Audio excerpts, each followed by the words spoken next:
Od apríla našo najmladší patrače u 10-minutovej emisiji Perli, ktorá sa emituje každú stredu od 17:20 majú nahodu patriť na ruský jazyk synchronizovanú špansku animirovanú seriju Narisuj mi pripovetku, a filmska programa za september pririchtuje i novi polhodzinovo emisiji. Rysovaní filmy popri tajemných stredových termínoch u septembru še budú emitovať štvrtok na 19:30 i reprízno piatok od 10:30 po 11:00.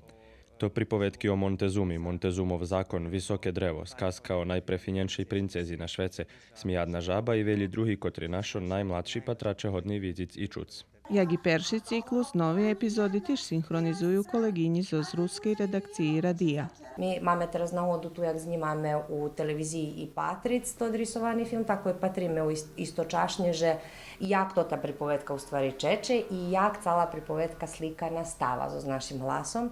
Da to také isto interesantne, hej, mali sme nahodi robiť u Radiju, a teraz robíme u televiziji, tak iskustvo jedno bardzo veľké, krásne i ja ne znam, ja taka bardzo oduševljena. A usput či bavíme. Hej. Toto co u stvari može biti najinteresantnejše, že to coška co nam dzeška i robota, bo sme radijski ľudze, a môžeme še baviti.